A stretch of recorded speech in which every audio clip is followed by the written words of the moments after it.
Tiene por ahí la hojita del Salmo 23 que habíamos repartido hace un par de jueves atrás.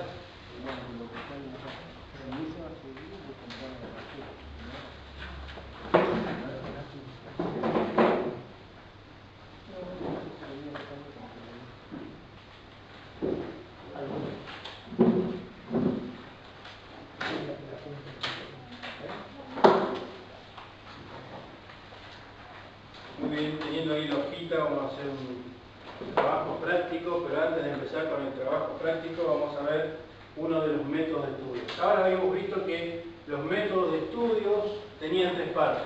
La primera era la sintético. No, Analítico. se están yendo a los métodos específicos. Primero la observación. Observación. Primero teníamos la observación. La aplicación. ¿Y en qué consistía la observación? Interpretación. ¿En qué consistía la observación? Vamos por partes. ¿En qué consistía la observación? Todo lo que sea geografía, historia, por esa parte. Perfectamente. Conocer qué pasaje estamos leyendo, qué libro, qué párrafo, quién lo había escrito. ¿Se acuerdan? Eso era la observación previa. Después teníamos una observación profunda, que era ver palabras. Teníamos que investigar palabras que no conocíamos, palabras que no sabíamos de qué se trataba. Acá Salmo 23 habíamos encontrado, ¿se acuerdan que habíamos hecho el estudio que habíamos puesto, por ejemplo, el cayado? ¿Qué era el cayado? Y habíamos dicho que no era lo contrario del charlatán.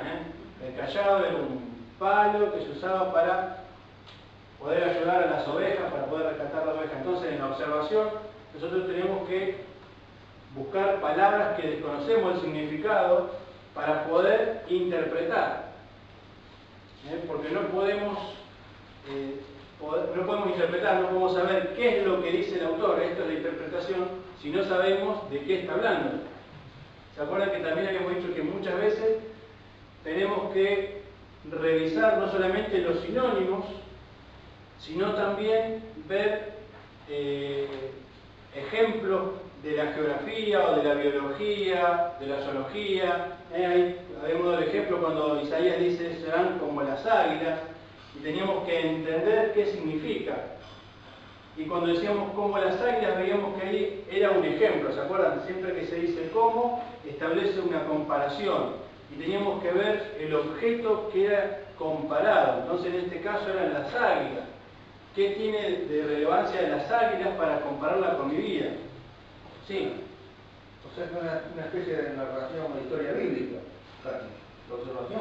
La observación es, digamos, ver todo Una especie de historia bíblica. como una especie de historia bíblica, pero tenemos que ver bien de qué se trata las palabras que no entiendo, buscar significado, buscar sinónimos. El Salmo 1, que dice allí, Verón, sí, pero dice el que...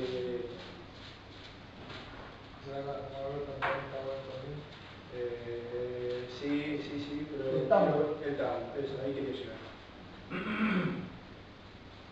Exactamente. Dice así, no así los malos que son como el tamo, que arrebata el viento. ¿Y qué es el tamo?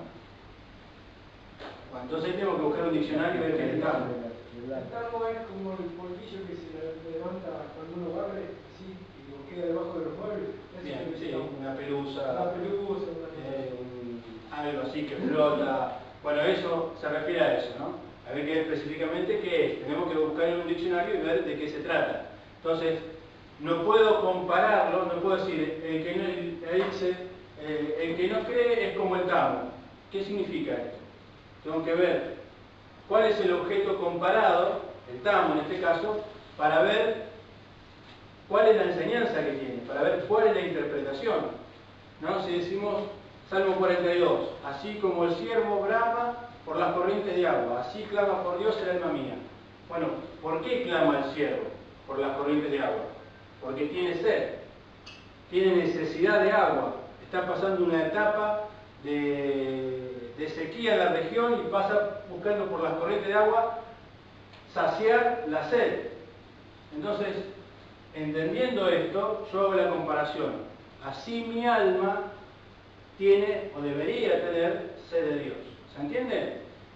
Entonces, cuando hay comparaciones, yo tengo que analizar cuál es el objeto comparado para ver cuál es la semejanza que tiene con mi vida o con la comparación que se hace. Entonces, siempre que vamos a encontrar la palabra como, encontramos una comparación y necesitamos aprender, investigar sobre el objeto comparado. Todo esto entra dentro de la observación, ¿no? Cuando ya empezamos a ver que hay una comparación, esto ya es la interpretación, que es el segundo paso. Entender lo que dice el autor.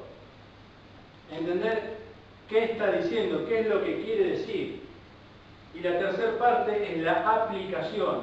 Es decir, cómo lo que el autor dijo, cómo lo que el escritor dijo, tiene significancia en mi vida. Y habíamos dicho que la aplicación tenía que ser práctica, que tenía que ser precisa, no algo general, sino que tenía que ser puntual, tenía que ser precisa y tenía que ser personal, aplicado a mi vida, y que yo pudiera controlar de una manera eficaz. Y ahí hemos dado un ejemplo. Pedro escribe, sed santo porque yo soy santo. Ahora, ¿cómo podemos ser santos? Y bueno, habíamos visto algunas cosas que eran prácticas, ¿no? ¿Santo qué significa? ¿Le tenemos una aurelita? No. Significa que queremos apartarnos del pecado. ¿Cómo nos apartamos del pecado? Bueno, de distintas maneras, pero ¿cómo lo hacemos práctico? Bueno, en primer lugar le decíamos identificar algún pecado personal el cual nos cuesta deshacernos, que venimos arrastrando, identificarlo y hacer algo que nos lleve a alejarnos de ese pecado. Ese algo puede ser pedir ayuda, orar, pedir consejos. Entonces es algo práctico, pero al mismo tiempo es algo que yo puedo ver si lo estoy haciendo o no.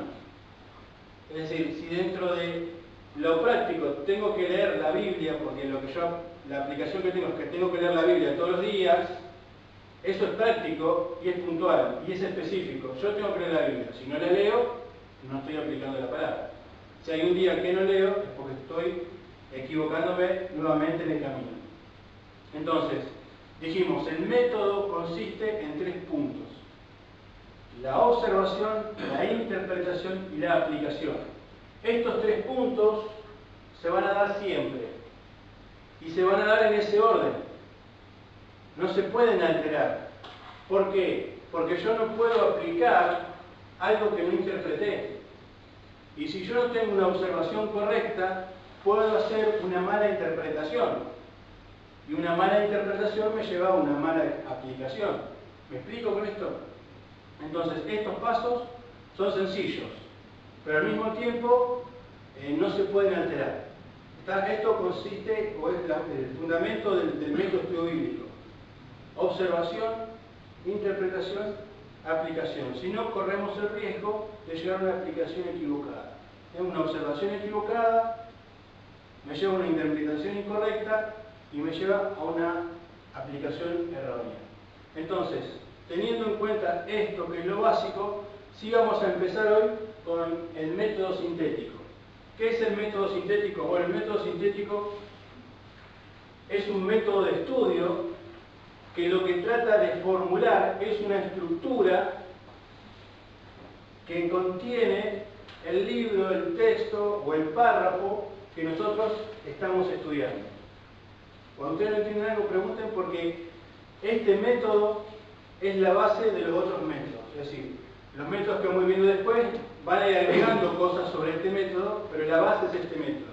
Y ustedes, si se toman el trabajo los fines de semana de prestar atención al mensaje de las reuniones, van a ver que lo que aprendamos hoy se repite en todos los mensajes.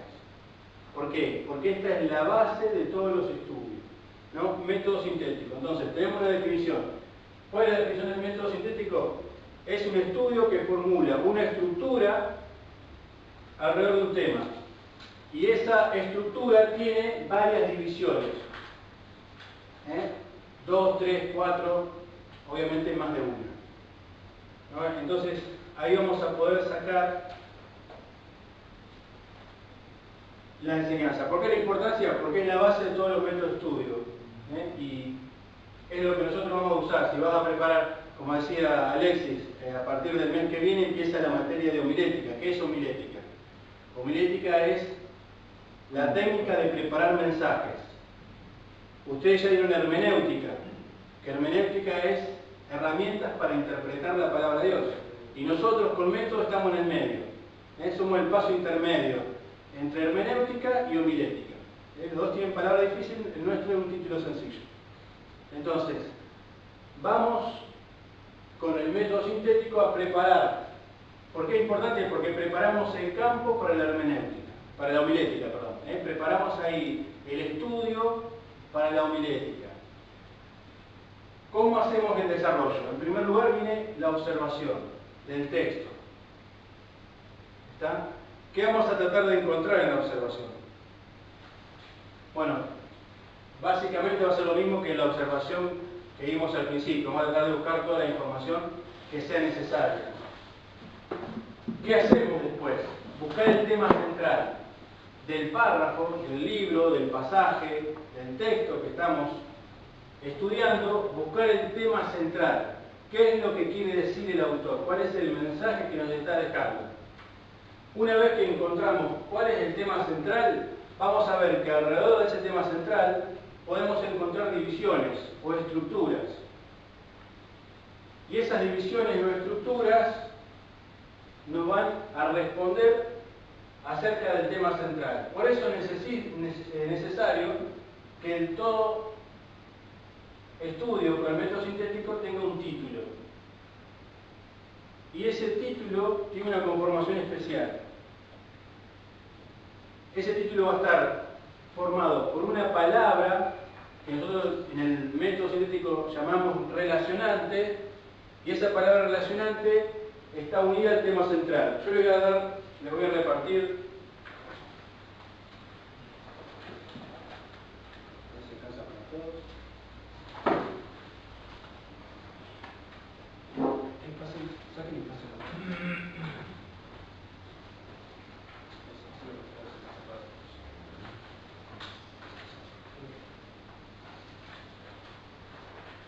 Ahí lo que les estoy entregando es una lista a modo de ejemplo nada más de lo que se llaman palabras relacionantes.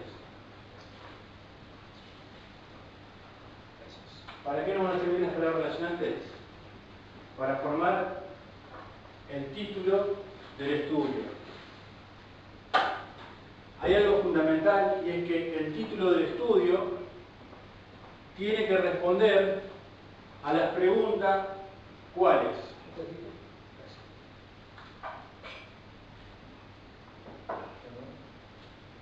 A las preguntas ¿cuáles? Entonces, vista la teoría, vieron que no es muy complicado.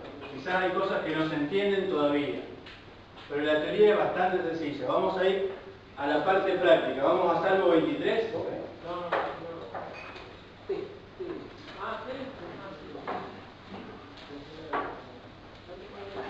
Vamos a ir a Salmo 23, que ya lo hemos visto. Tienen las hojitas. Va a ser más fácil que trabajen con las hojitas.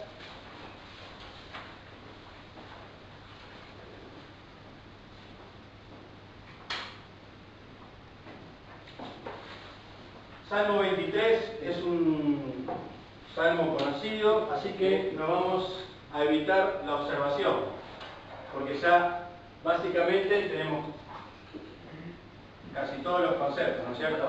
Entonces, lo que vamos a buscar ahora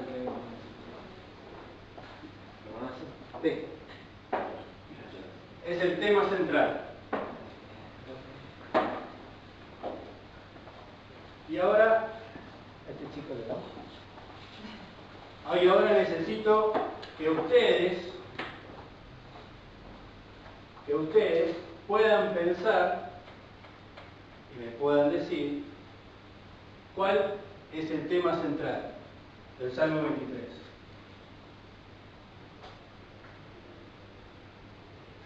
Y como esto es un método que estamos aprendiendo, cualquiera puede decir, no hace falta que tengan la posta, porque entre todos nos estamos ayudando para comprender mejor. La confianza en Dios. Confianza en Dios. Confortará mi alma. Confortará mi alma es una parte, no es todo. Acá estamos hablando del tema central, sería el salmo entero. Confortará mi alma es un aspecto solamente. Dios por sobre todo. Dios por sobre todo, sería otra opción. Pero acá el Salmo si lo leemos, nos dice cuál es el tema fácilmente.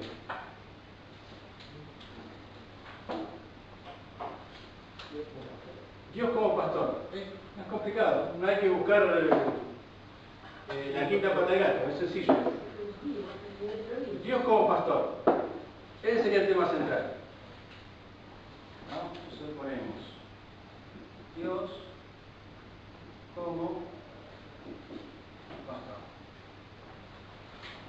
Ese es el tema central. Algunas cosas que tenemos que considerar.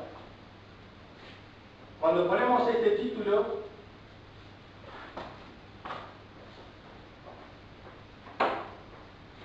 ¿esto qué significa? ¿Qué era el cómo? Una comparación. Una comparación. Entonces, ¿qué tengo que ver? Pastor, para compararlo con Dios. Acá en este título estoy presentando una comparación. ¿El tema central cuál es? Dios como pastor. Entonces tengo que primero empezar a ver cuál es la actividad que tenía el pastor, cómo se comportaba, qué hacía, para empezar a ver si Dios cumple los mismos requisitos. ¿Ah? Porque si no me puedo estar equivocando en la comparación. El Salmo desde el punto de vista de quién está escrito. No me digan desde David. Desde el punto de quién está escrito el Salmo. De la oveja. Es la oveja viendo el pastor. Ese es el tema central. Pongamos que es Dios como pastor. Ahora, ¿qué tenemos que hacer nosotros? Una vez que tenemos el tema central, empezar a buscar las divisiones o las estructuras. ¿Cómo busco las divisiones o las estructuras? Bueno, a medida que voy leyendo, voy a encontrar con que hay en los distintos versos ideas que son similares. ¿Está? Cosas y textos que van hacia un mismo lugar, otros agrupados y otros agrupados. Vamos a leer, por ejemplo. Jehová mi pastor, nada me faltará. ¿De qué está hablando acá? De idea de sustento. Sustento, muy bien. En lugares de delicados pastos me hará descansar. Junto a aguas de reposo me pastoreará. ¿De qué está hablando acá? ¿Podemos decir que sigue hablando de sustento? No. Sí, en cierta forma sigue hablando de sustento, sí. ¿No es cierto?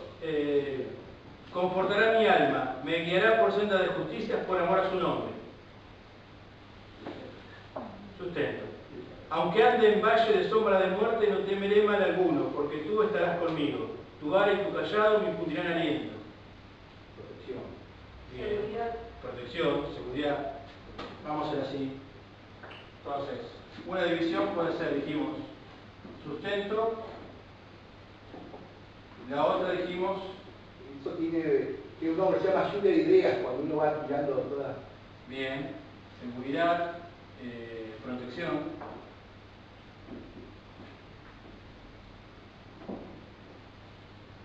La confianza de saber que está. Perfecto.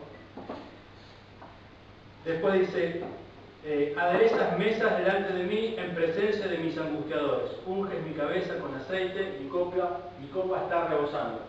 Eso entra dentro de sustento, entra dentro de seguridad, protección. ¿Qué les parece a ustedes? Sustento. Para mí entra más en el tema de protección, seguridad, ¿no? Seguridad. Porque está hablando de mis angustiadores, le hace frente.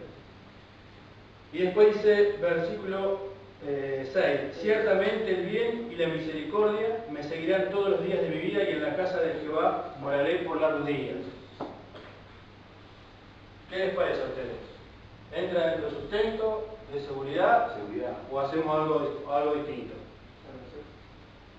Seguridad. ¿Qué les parece? La del presente al futuro.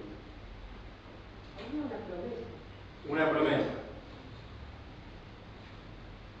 Ahí me dice, habla de esto.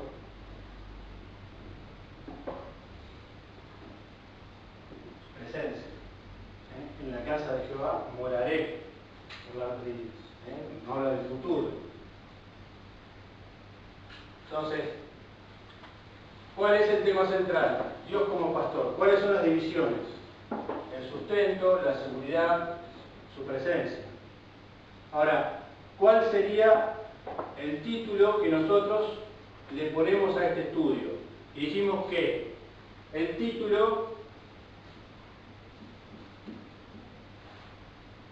era igual a la palabra relacionante, que es lo que ustedes tienen en los cuadritos, más el tema central. Lo que pongamos acá lo tenemos que responder con esta pregunta: ¿cuáles? Entonces agarramos el machete de las palabras relacionantes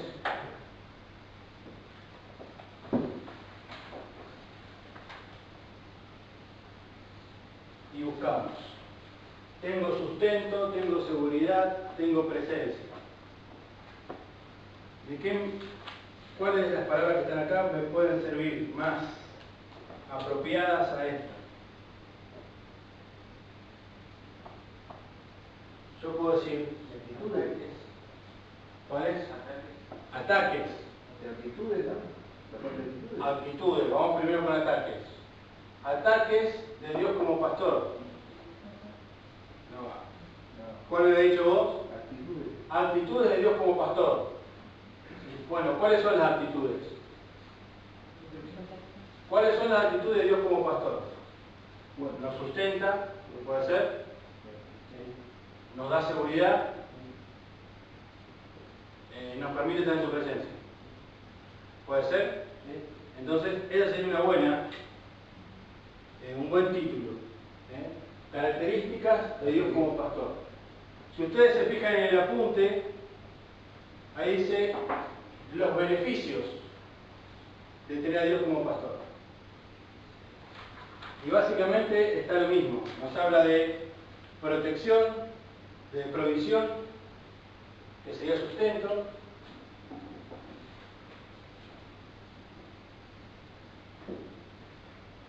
nos habla de la provisión, nos habla de la protección, nos habla de su presencia.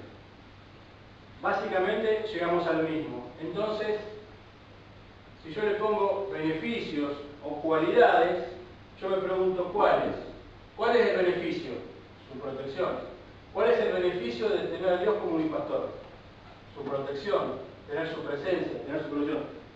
¿Me explico cómo es el sistema? Es bastante sencillo, lleva práctica. Las palabras que ustedes ven acá en el cuadrito no son obligatorias, son orientativas. No significa que tienen que estar sí o sí estas palabras. Que de acá de esa lista hay muchas palabras. Hay muchas y algunas pueden, no hace falta que esté beneficios, sino que hay algunas que pueden funcionar. Promesas, ¿no? puede funcionar. Promesas de Dios como pastor y en realidad no te promete. Convicciones. No te, ¿cuál? Convicciones. Convicciones. Pero una convicción es una seguridad mía. Puede ser, convicción. La convicción es una certeza. Una certeza. Sí, puede ser. Demostraciones. Demostraciones, puede ser. Características que había dicho él, sí, puede ser. Entonces, encuentro el tema central, encuentro las divisiones y después el título es con la palabra relacionante, tiene que responder cuáles son, en este caso, los beneficios de tener a Dios como pastor, cuáles son las características de Dios como pastor. ¿Está? Su sustento, su protección, su presencia. ¿Alguna duda? Todas. Muy bien. Las dudas. Yo lo veo como una acción de él hacia nosotros. Sí, está bien. Sí. ¿Es un beneficio o es una característica? Es una acción para nosotros. Lo que vamos a hacer es, como diría Carlitos Balá, el movimiento se demuestra andando. Así que vamos a Salmo 15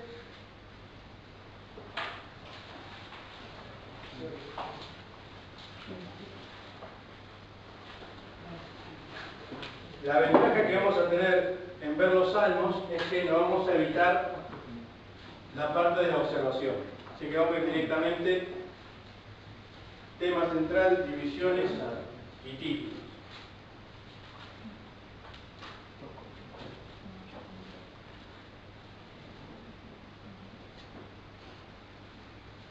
Muy bien, vamos. ¿Están todos? ¿Salmo 15? Dice así: Jehová, ¿quién habitará tu tabernáculo? ¿Quién morará en tu santo monte?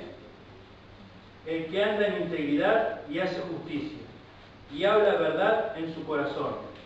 El que no calumnia con su lengua, ni hace mal a su prójimo, ni admite reproche alguno contra su vecino. Aquel a cuyos ojos el vil es menospreciado, pero honra a los que temen a Jehová.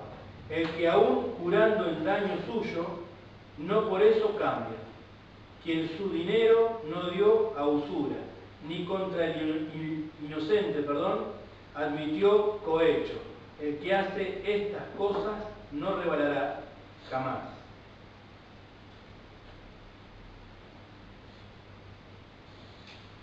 Les doy un momentito para que lo vuelvan a leer en silencio. Yo me tomo el té. Y busquen mientras el tema central.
Muy bien, ¿cuál es el tema central?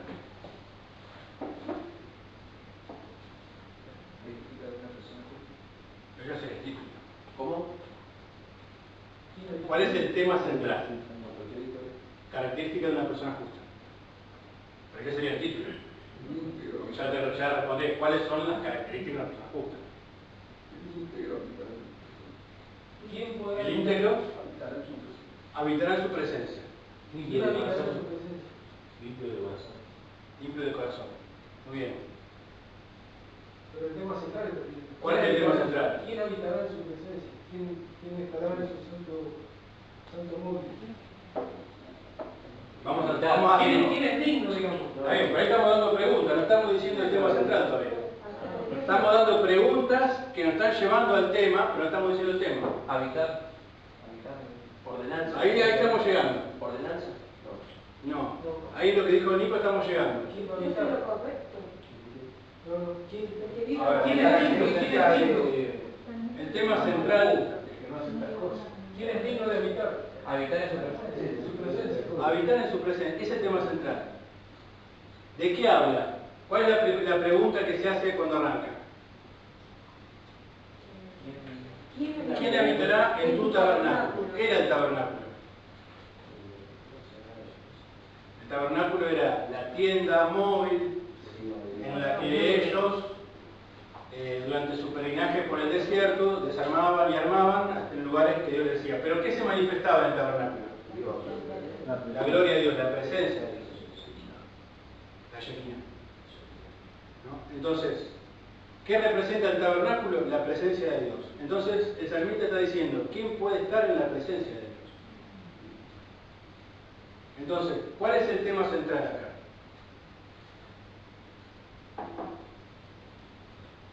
La presencia de Dios. La importancia que él está dando acá es la presencia de Dios.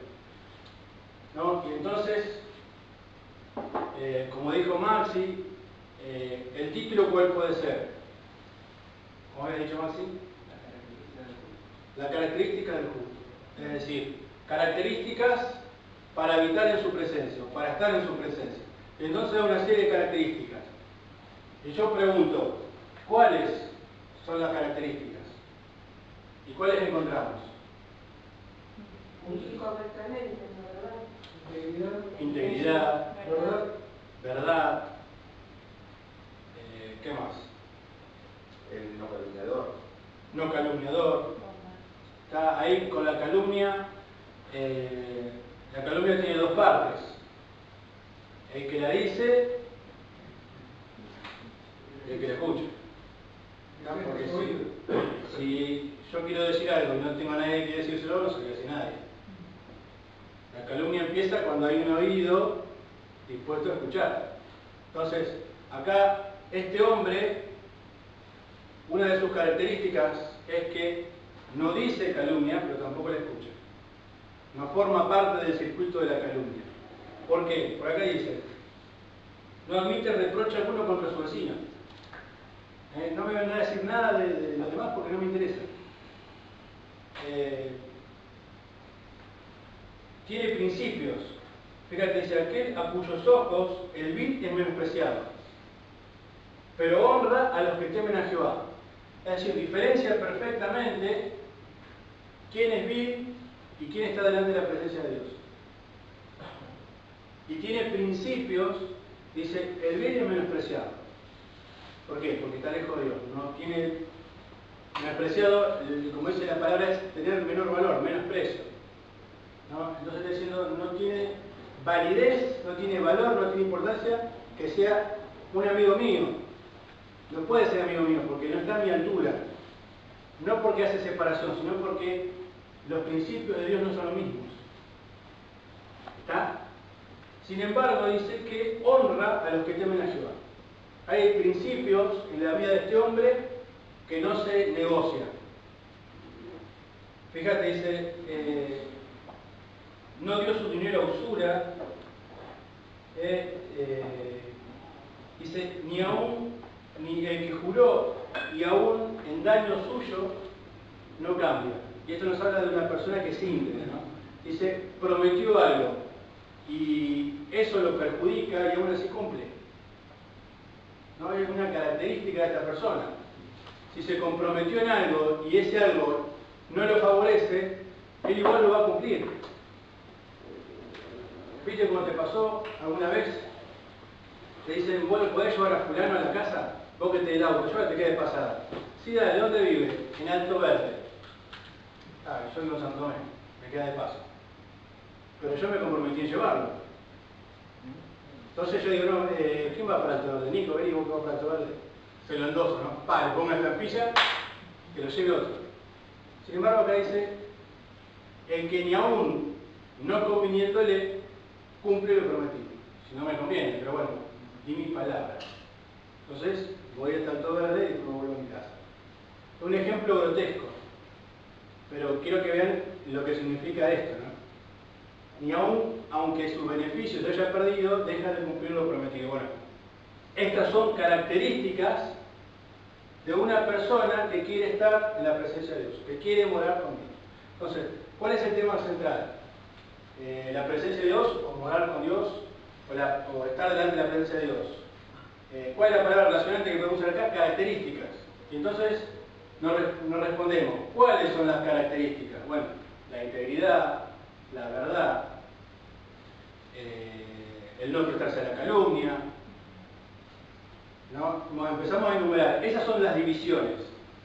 Si hay ideas en las cuales yo puedo agrupar más versículos, por ejemplo en Salmos, 6 versículos usamos 3 divisiones. ¿Está? Quizá acá tenemos más divisiones, pero depende de cómo podamos agruparlas. Pero la idea es que podamos entender cómo encontrar el tema central, cómo ver las divisiones y cómo ponerle el título apropiado. ¿Van entendiendo? ¿Bien? ¿Mejor? ¿Sí? Bueno, vamos a otro salmo. A ver si... Salmo 1. Este es fácil. Ahora, antes de que vayamos al Salmo 1, vuelvan a Salmo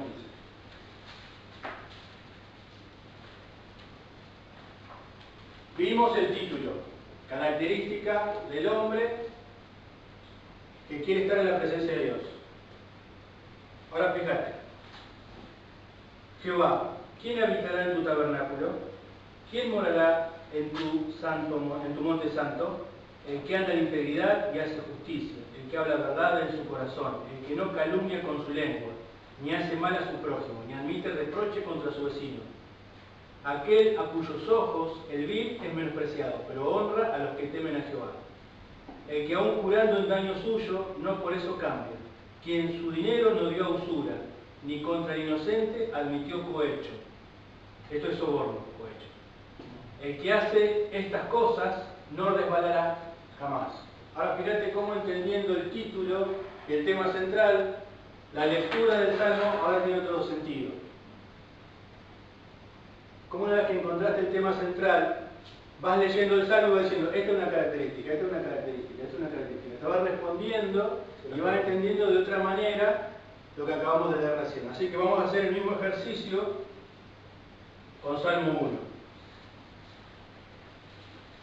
Vamos a leerlo y después lo van a leer una vez más en silencio y buscamos ahí el tema. Dice, bienaventurado el varón que no anduvo en consejo de malos, ni estuvo en camino de pecadores, ni en silla de escarnecedores se ha sentado, sino que en la ley de Jehová está su delicia, y en su ley medita de día y de noche. Será como árbol plantado junto a corrientes de aguas, que da su fruto en su tiempo y su hoja no cae, y todo lo que hace prosperará. No así los malos, que son como el tamo que arrebata el viento. Por tanto, no se levantarán los malos en el juicio, ni los pecadores en la congregación de los justos, porque Jehová conoce el camino de los justos, mas la senda de los malos perecerá. Muy bien. Leanlo una vez más, tranquilos. Y vamos a buscar el tema central de este salmo.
Bien, van teniendo el título y el tema central ya.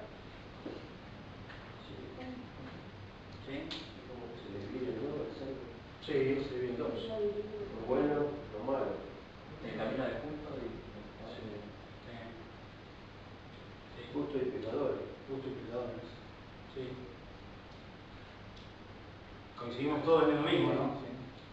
Justos y pecadores. Bueno, este salmo tiene una exacta diferencia de dos divisiones, no hay mucho acá, donde nos habla de justos y pecadores. No hay mucha vuelta, digamos, no hay mucho que hacer. De bendición y de maldición. Bendición y maldición. Si bien aplicamos el versículo 1. Bienaventurado el varón que no anduvo en consejo malo. Y dice que no anduvo. No anduvo. Dice que nunca pecó. No. Nunca se sentó. Nunca se sentó. Nunca anduvo, nunca Ahí pecó. empezamos ¿A a quién se lo tachar. aplicamos? Empezamos a tachar, Nunca tuvo un camino de pecadores. Aún. Nunca. Tú sabes que hay una experiencia, no se la puedo contar. Sí. Fuimos con mi hermano Daniel y nuestra respectiva esposa en Jerusalén y fuimos al monte del Solís y había unos ancianitos judíos que estaban hablando sobre los Espíritu Santo. Entonces la pregunta fue ¿quién? Por eso mismo somos salvos por fe y no por La gracia. pregunta era ¿a quién se Por eso mismo aplicaba? nos queda uno. Eso. Entonces dijo uno, Abraham, no, Abraham no. Un tío dijo que su esposa no era. No creyó tanto en Dios como para. Y el segundo dijo Moisés. No, tampoco Moisés. Moisés no pudo entrar a la tierra prometida, se puso violento, el otro era feo. Entonces David dijo otro, y ahí ni hablar. Cuando dijo David, Saltaron todos. por favor. Y un ancianito judío metió la mano en el bolsillo y sabió que sacó el Nuevo Testamento chiquito de los periódicos. Yo estoy leyendo este libro y sí que es suave, Adonai, suave, y era el Mesías, fue el único, que nunca anduvo, nunca se sentó, fue el único que nunca pecó. Bárbaro. Felizmente es aplicable a nosotros, porque la sangre de Cristo nos limpia de todo pecado, no solamente nos borra y nos limpia, sino que nos declara inocentes. Eso nunca lo hemos pecado. Por eso se aplica. Y hoy día es el gozo, la bendición del justo. Sería para mí bienaventurado, feliz, dichoso el justo. Perfecto. Bendiciones del justo. ¿Cuáles son las bendiciones? Cuando él te dice, no anduvo en consejo de malos, no tuvo un camino de pecadores, no estuvo sentado en silla de escarnecedores, se deleita en la ley de Jehová. Bueno, esas son las bendiciones del justo. ¿Qué podemos ver del pecador? No tenemos bendiciones allí.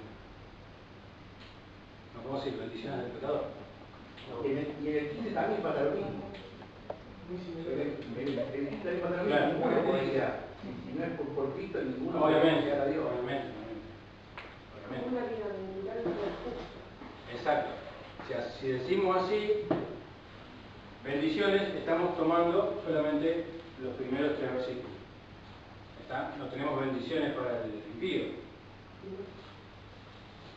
Entonces, está bien la primera parte. En la segunda, con el título, no nos complicamos. Para mí es como que te está mostrando. Bien. ¿Qué otra palabra también les parece a ustedes que sería apropiada para ver este salmo? Camino. Caminos. ¿Cuáles son los caminos? Características. ¿Cuáles son las características del bueno o del justo y cuáles son las características del pecador? ¿Está? ¿Me explico? Amonestación. Los fines. Amonestaciones no. No. No, ¿sabes por qué? Porque nos está hablando de Sí. alguna advertencia. Entonces, Una advertencia también. acá no tenemos advertencia. El cruce de los dos caminos. Cruce de dos caminos. ¿Para dónde agarramos? Entonces, en características, cubrimos los dos ejemplos. Características del justo, características de los pecadores. Entonces, ¿cuáles son las características de los justos? Del 1 al 3. ¿Cuáles son las características de los pecadores? Del 4 al 6. ¿Está? ¿Dudas? Todas. ¿Preguntas? Ninguna.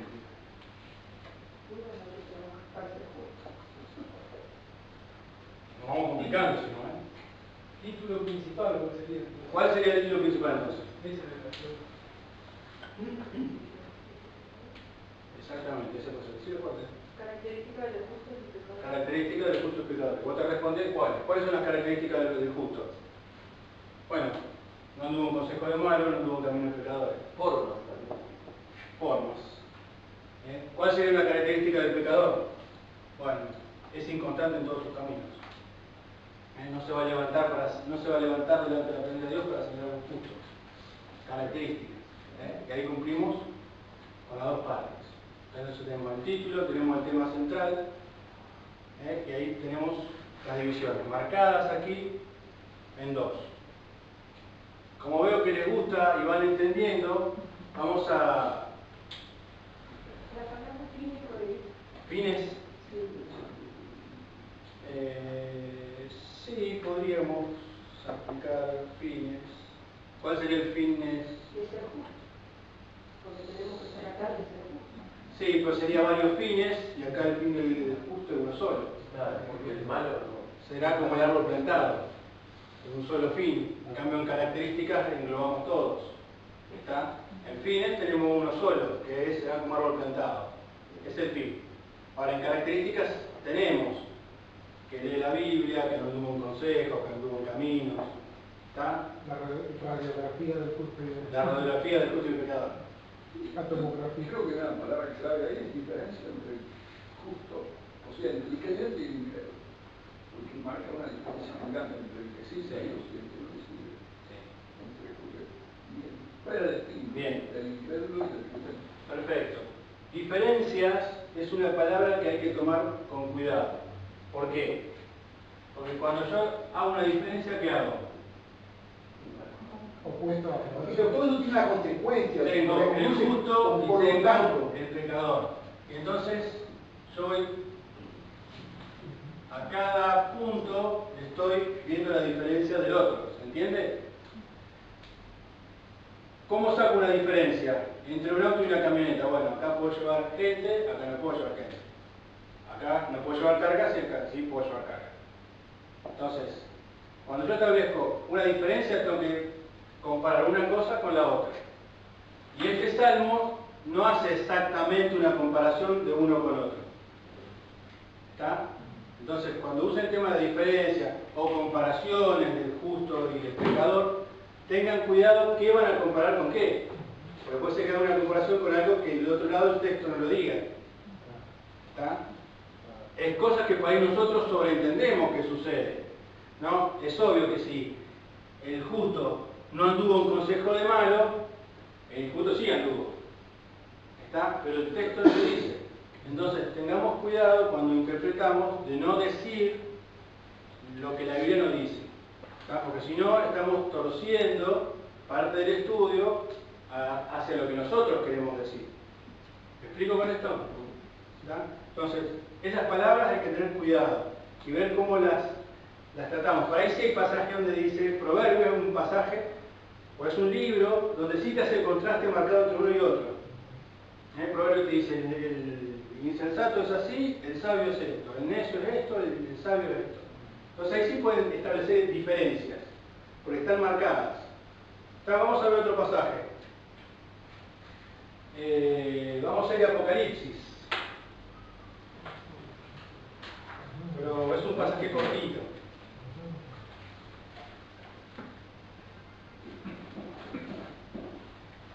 Eso no es que ¿no? ¿Verdad? No le falta la segunda hora.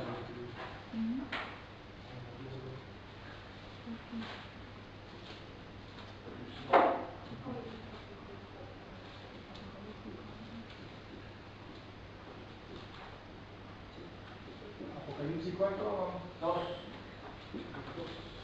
Y esto se los dejo así para que lo marquen. Eso no es una frase cordobesa que define a los chicos saliendo del jardín de infantes. Puede parecer, pero no lo es. Ahora cuando pasen por los jardines de infantes se van a acordar de esto. ¿Qué significa esto? Esto es parte de lo que vamos a leer ahora. Es lo que en Apocalipsis, cuando comienza, se llama las cartas a las iglesias. ¿Cuáles son las iglesias? 7. Éfeso, Esmirna, Pérgamo, Tiatira, Sardis, Filadelfia, Laodicea. ¿Ah? Entonces, y ese es el orden que está. Así que cuando se lo vean los chicos en la escuela se van a acordar de las cartas del Apocalipsis. Vamos allí, capítulo 2, dijimos. Y el orden geográfico también. ¿El orden geográfico? Sí, porque era era el que si iba llevando la noticia, iba en orden, como iba apareciendo. Geográficamente. Sí. Muy bien. Entonces, en orden geográfico nos vamos a saltear y vamos a empezar en Pérgamo, 12.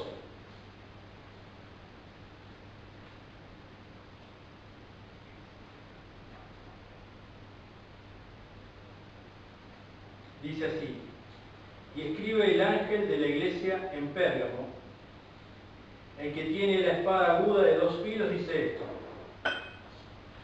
yo conozco tus obras y dónde moras, donde está el trono de Satanás, pero retienes mi nombre y no has negado mi fe, ni aun en los días en que Antipas, mi testigo fiel, fue muerto entre vosotros, donde mora Satanás. Pero tengo contra ti unas pocas cosas, que tienes ahí a los que retienen la doctrina de Balaam, que enseñaba a Balac a poner tropiezo a los hijos de Israel, a comer cosas sacrificadas a los ídolos y a cometer fornicación. Y también tienes a los que retienen la doctrina de los nicolaitas, la que yo aborrezco. Por tanto, arrepiéntete, pues si no, vendré a ti pronto y pelearé contra ellos con la espada de mi boca. El que tiene oído, oiga lo que el Espíritu dice a las iglesias: al que venciere le daré a comer el maná escondido y le daré una piedrecita blanca, y en la piedrecita escrito un nombre nuevo, el cual ninguno conoce sino aquel que la recibe, solo aquel que la recibe. Muy bien, vamos a ver aquí cuál es el tema central de esta carta. A pesar de los nombres difíciles y de las cosas que dicen, hay un tema especial.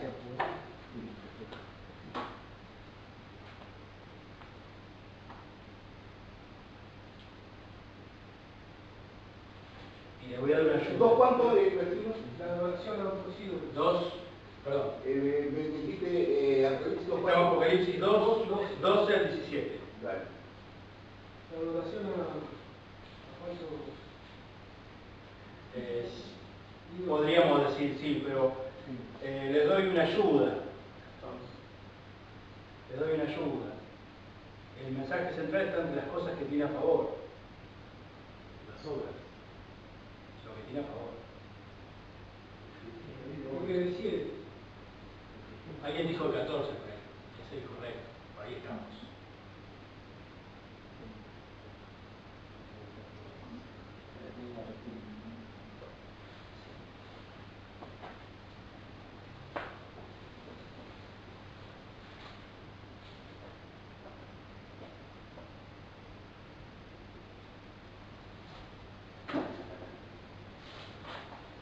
Son pocas las, digamos,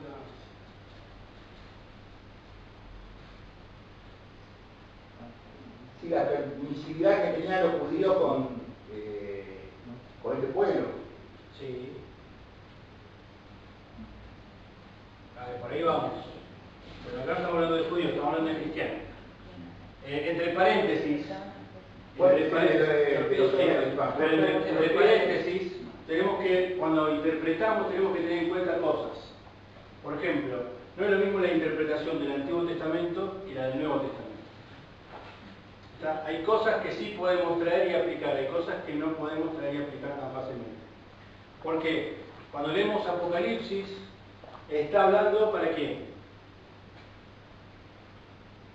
¿Para qué? Para los cristianos. Para cristianos. Cuando habla Zacarías, ¿para quién habla? Para los judíos. Para judíos. Para los judíos tiene un trato especial. Y tiene un trato especial para la iglesia. Entonces, hay cosas que yo no puedo aplicar de un lado al otro. Y hay otras cosas que tengo que tener en cuenta también. que son las dispensaciones. Cuando vieron la hermenéutica, vieron las dispensaciones. ¿Qué son las dispensaciones? Las distintas etapas en las cuales Dios se relacionó con el hombre. Y que en esas etapas Dios tuvo un trato de exigencia con el hombre de distinta manera. Por ejemplo, en la inocencia, que es en el tiempo de la creación, Dios trató con el hombre pidiéndole ¿qué? Obediencia. ¿Y el hombre obedeció a Dios? No, falló. Se rebeló. Allí Adán y Eva comieron de la fruta del árbol que no debían comer. Entonces, por la desobediencia del hombre, el fracaso del hombre, terminó la etapa de la inocencia. Y empieza otra etapa.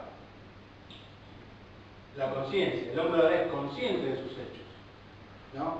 Entonces, en la conciencia, ¿qué tiene que hacer el hombre?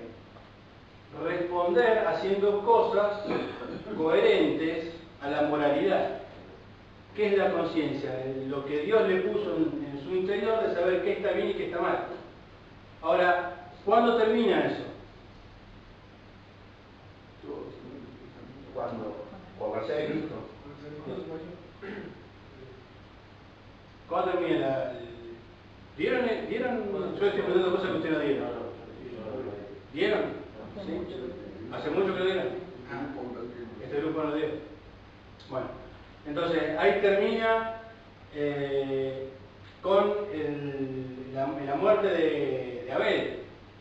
Caín está haciendo algo que no estaba bien. Entonces Dios empieza a tratar con el gobierno humano.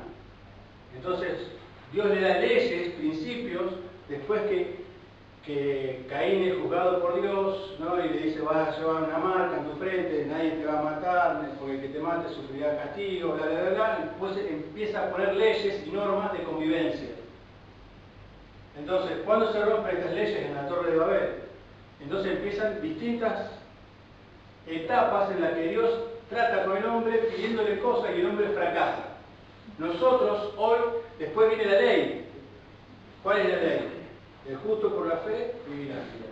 Entonces ahí empieza, esto es la gracia. ¿Cuál es la ley? El pecador va a morir por su pecado. Entonces ahí empieza la ley y empiezan los sacrificios.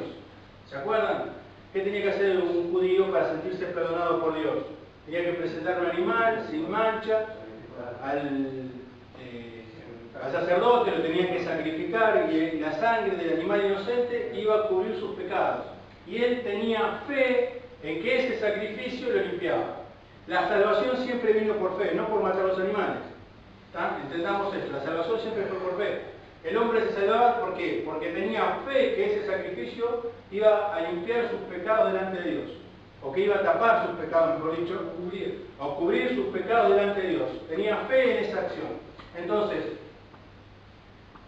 si yo hoy leo un pasaje de la ley y veo, por ejemplo, donde Dios le dice a Saúl que vaya y sacrifique los animales, yo no puedo traerlo literalmente, aplicarlo a mi vida hoy, porque yo no puedo, nosotros nos salvamos por fe. Yo no voy a matar un animal para ser salvo.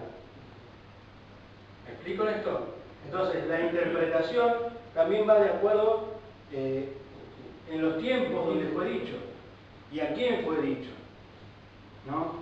Hay cosas que sí yo tengo aplicaciones y bueno, ¿por qué le pedía sacrificio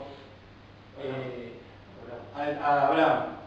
Para probar su fe, su confianza en Dios. Bueno, Dios hoy no me va a pedir que sacrifique a mi hijo, pero sí me va a pedir una confianza sacrificial en lo que Él quiere para mi vida. Y quizás mi sacrificio sea dejar de hacer algo que me gusta, para hacer algo que Dios me pide. Dejo de juntarme en la peña de los viernes con los muchachos y me voy a hacer un discipulado. Y me cuesta un montón, un sacrificio, bueno, pero lo hago porque tengo fe que Dios está haciendo algo conmigo en ese momento. ¿Me explico en esto? ¿Por qué le pedía algo a Abraham?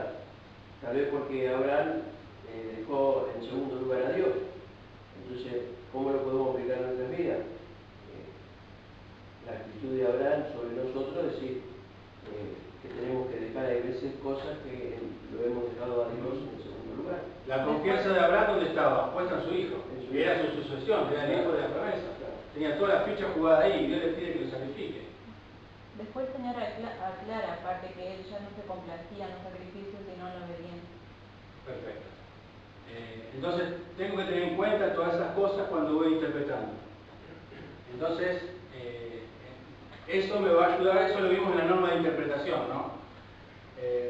En el tiempo dispensacional yo tengo que ver quién lo está diciendo, a quién se lo está diciendo, forma parte de la observación, a quién se lo está diciendo.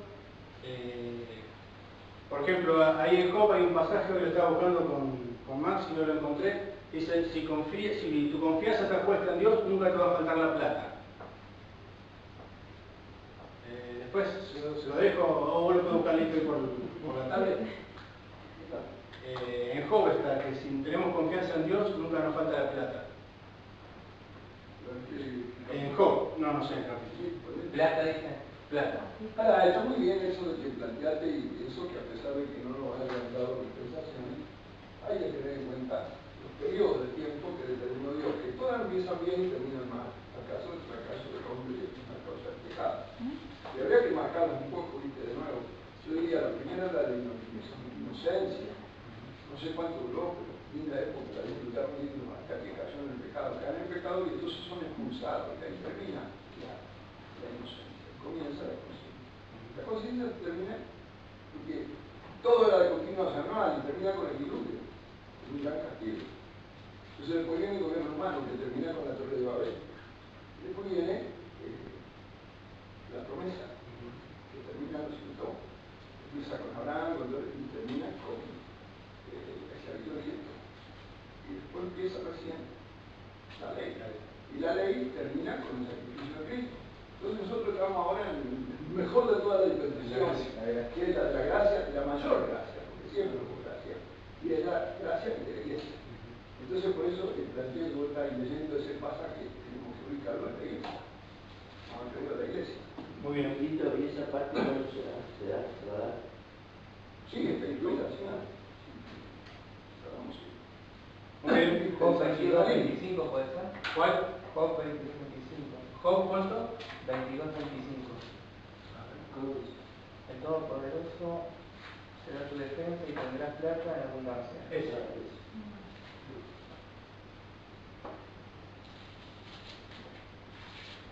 24 y 22. 22, 25. El Todopoderoso tendrás. El Todopoderoso será tu defensa y tendrás plata en abundancia, porque entonces te deleitarás en el Omnipotente y alzarás a Dios tu rostro. Ahora, si yo leo este pasaje y soy pobre, ¿qué digo? No tengo confianza en Dios. Si yo confío en Dios, tengo abundancia de plata. O Dios me está fallando. O Dios me está fallando. Ahora, ¿es correcta la interpretación de este pasaje?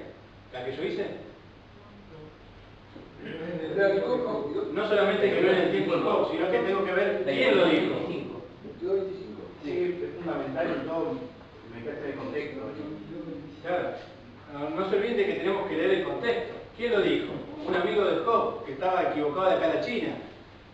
Entonces, obviamente, la palabra puede ser hermosa, ¿no? Y podemos hablar de, y se nos va la noche,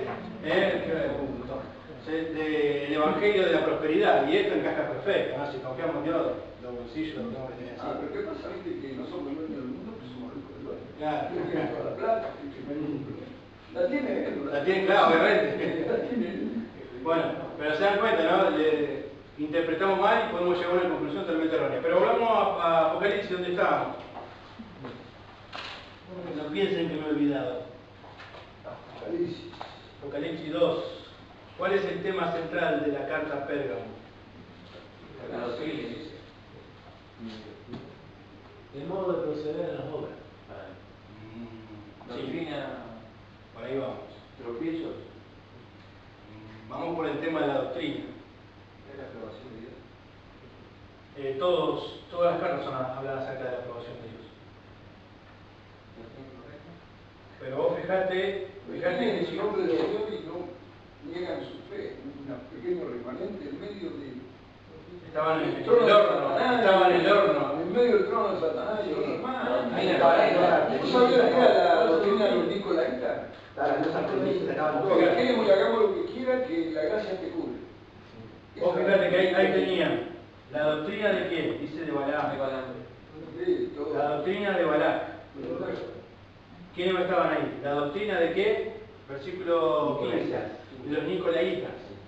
Entonces ahí tenemos distintos tipos de doctrinas. ¿Y ellos qué tenían que hacer entre medio de esta ¿Cómo doctrina? hacían las estatuillas para venderla a la diosa? Éfeso. Éfeso. Diana de Éfeso. Entonces acá tenemos distintos tipos de doctrinas. ¿Y cuál es el encargo de la iglesia?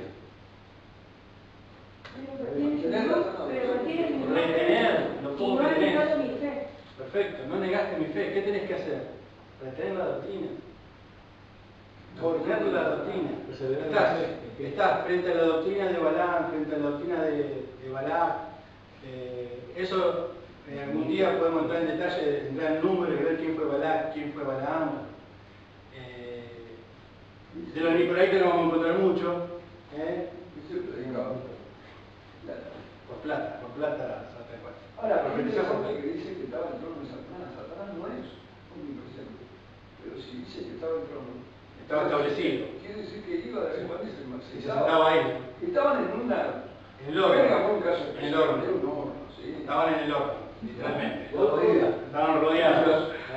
Literalmente. Estaban en el horno. Ahora, ¿cuál es el mensaje allí? El tema central. Mantener la doctrina. Mantener la sana doctrina. Había doctrina de Balaam, había doctrina de Balac, de los nicolaitas. Y ellos estaban allí. En el medio, como dice ahí, listo, estaban donde mora Satanás, en el trono, allí. Pero, aunque estaban pasando por toda esa, versículo 3 dice, pero retienes mi nombre y no has negado mi fe. Ni aún en los días de Antipas, cuando Antipas se ve que era un miembro de la iglesia de ellos, fue sacrificado por decir que era cristiano. Entonces, un mártir, Entonces, te has mantenido fiel, estás en el peor lugar, estás rodeado de mala doctrina y aún así te mantenés firme. Sí. Firme. Perfecto, te mantenés firme. Y acá veo otra cosa. El que tiene oído, oiga lo que el Espíritu dice a las iglesias. Y por tanto, Entonces, ¿cuál es el tema central acá? Mantener la doctrina. Perfecto. ¿Estamos de acuerdo ahí? Muy bien. Entonces decimos que el tema central es mantener la doctrina. ¿No es cierto?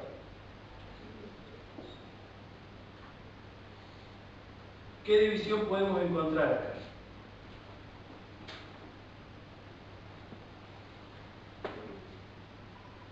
Versículo 13.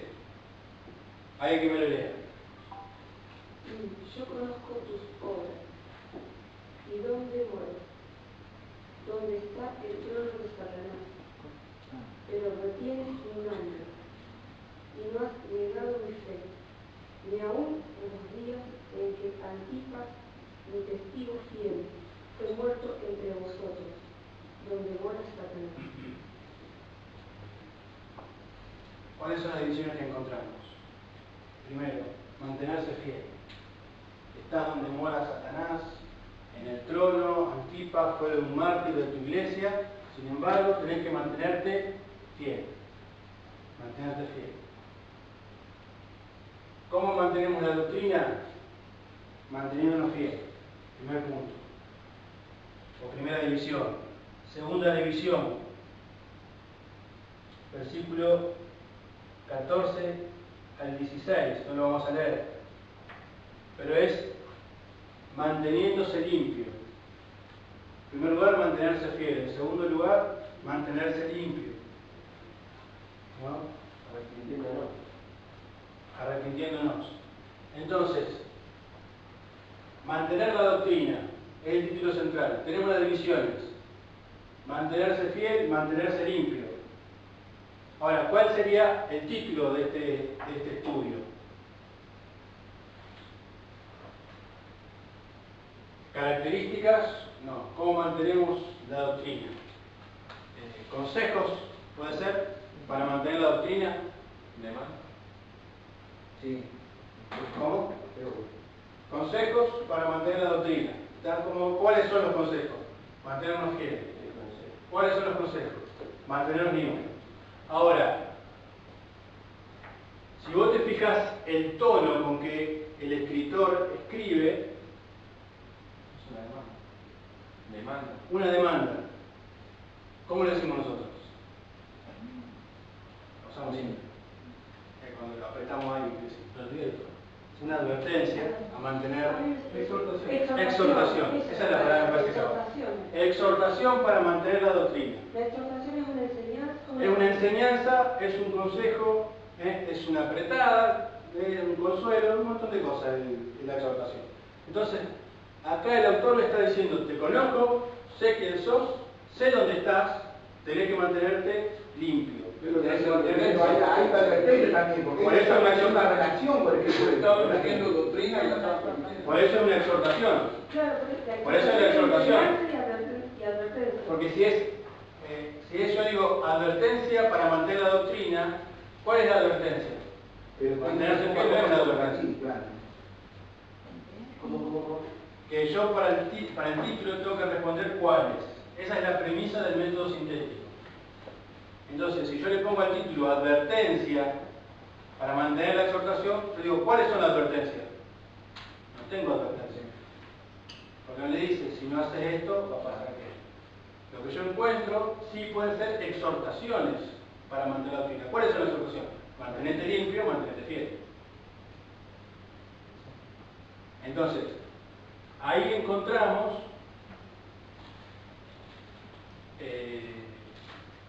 la respuesta. No nos olvidemos, el título con esa, entendiendo el tema central, el título usa la palabra relacionante respondiendo siempre cuáles. Si yo no respondo cuáles, o tengo que ver de otra manera las divisiones, o quizás me estoy equivocando en el título que le estoy poniendo.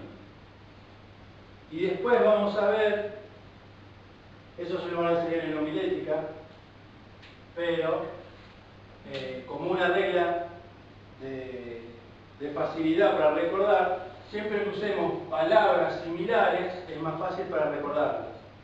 ¿Está? Porque yo le he puesto fidelidad sí, y limpieza, que quiere decir lo mismo. Pero yo pongo mantenerse fiel, mantenerse limpio. Damos palabras similares que dicen la misma idea, pero me llevan a acordarme. Otra cosa es lo que se llama aliteración, que usan muchos predicadores. ¿Cuál es? Usar una palabra, o una letra, mejor dicho, que enumere todos los puntos. Por ejemplo, presencia, protección, provisión. Si prestaron atención en algunos mensajes, van a ver que muchos dicen, bueno, nos habla de la provisión de Dios, la protección de Dios, la presencia de Dios. Siempre usan la misma letra, la P. De esto lo podemos usar porque a veces no encontramos la palabra P que empiece justo y nos lleva a poner una palabra ahí media traída de los pelos que después no podemos explicarla cómo llegó esa palabra por el aire, ¿no? Esto se llama aliteración y es una herramienta que se utiliza en la homilética. ¿Para qué? Para que sea más fácil de recordar las enseñanzas. O usar mismas palabras, ¿no? Mantenerse fiel, mantenerse limpio. ¿Quieren que veamos uno más? ¿O les quemé las neuronas? ¿Les quemé las neuronas? La advertencia que le hace a la iglesia. Acá el tema central es la advertencia que le hace Dios a la iglesia. Que no se relacione con esta gente. Para mí, lo veo como que te van a decir. Sí, el tema central acá es mantener la sana doctrina. Mantener la sana doctrina. Es la advertencia. En doctrina, Es la advertencia. es una advertencia, pero no te responde en esto. ¿Cuáles son las advertencias? De las malas obras que... ¿Cuál es la advertencia? El 16 nomás puede ser una advertencia. Pero es una. Pero Entonces no tenemos una división, es un solo bloque. ¿Me explico lo que te quiero decir? Es una advertencia. Sí. Pero si yo pongo Hay un tío que manda precisamente a eso, a que no hagan esto, que no se relacionen con esta gente, porque como esta gente vive de determinada forma y te alejan de mí. Exacto. Ese es el tema. Exactamente, bueno. Lo otro es exacto. Sí, o sea, es decir, no vamos a encontrar con muchos tipos de interpretación. El tema central va a ser siempre el mismo, porque el mensaje que va a dar es siempre el mismo. Ahora, la idea es cómo nosotros vayamos enfocando las divisiones. ¿Está? Entonces, según cómo encontremos las divisiones, nosotros vamos a usar el título con la palabra relacionante. Pues yo voy a usar advertencia, por una sola, para mantener la doctrina. Entonces yo tengo que decir, ¿cuál es la advertencia? ¿Cuál es la advertencia? Arrepiéntete, si no vendré pronto y pelearé contra ellos con la espada de mi boca. Esa es la advertencia. ¿Me entendés? ¿Cómo lo aplico en mi vida esto? Porque no olvidemos que aparte de esto tenemos que tener, hicimos la observación, hicimos la interpretación, hicimos el método, ahora tengo que aplicarlo en mi vida. ¿Cómo lo aplico? Se me complica. Y hay muchos dioses, hay muchos dineros, hay gente de cada uno. Tenés que ver de qué tenés que arrepentirte. Claro. Bueno, entonces ahí se me complica. Ahora, vos fijate, no te digo que lo que yo estoy haciendo sea lo correcto, pero vos fíjate, yo pongo exhortación a mantener la doctrina y digo, ¿cuáles son las maneras? ¿Cuáles son las exhortaciones para mantener la doctrina? Mantenerme fiel, mantenerme limpio. ¿Cómo me mantengo fiel? Práctico. ¿Cómo me mantengo fiel? ¿Y manteniendo la palabra? Manteniéndome la verdad. En la palabra. Voy diciendo la palabra. O sea, tengo manera de hacerlo. ¿Cómo me mantengo limpio? Y no contaminándome.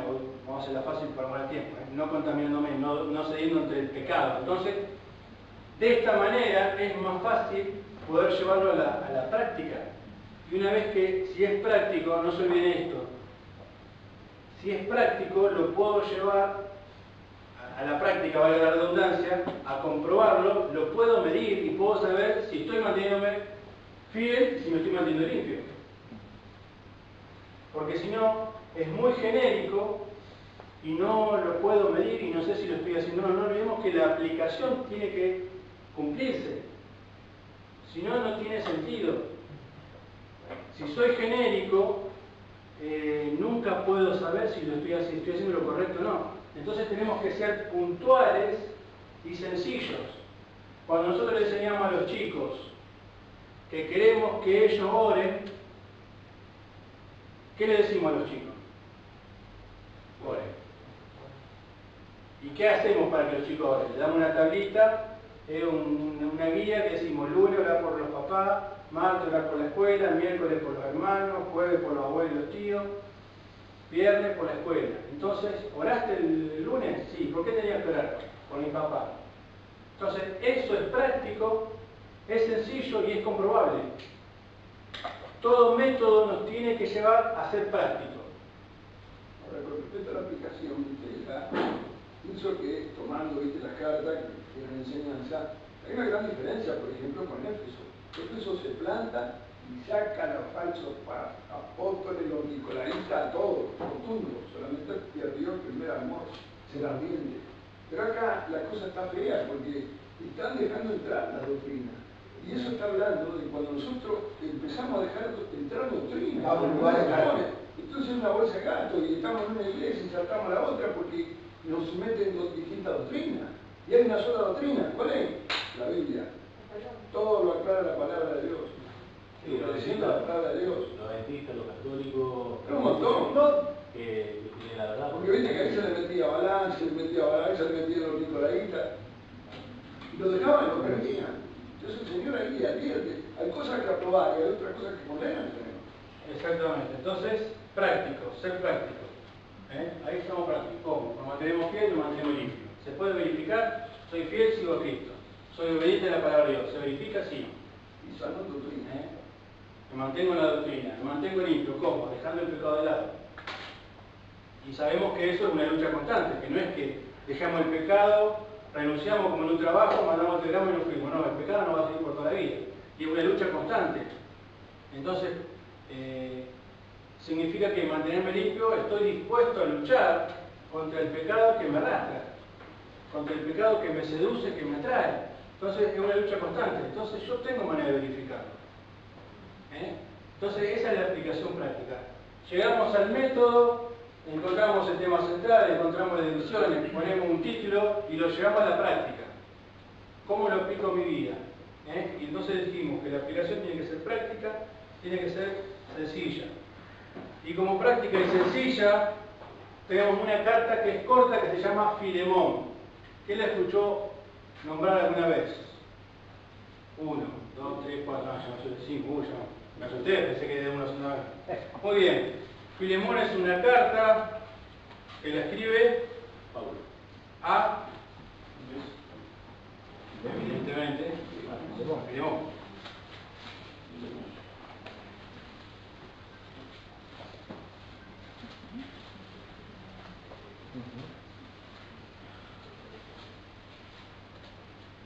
Son 25 versículos. Así que les doy hasta el miércoles que viene, les doy hasta el miércoles que viene para que puedan hacer el método sintético de Filemón. Eso significa que tienen que buscar un tema central, las divisiones que tiene el pasaje y cuál es el título.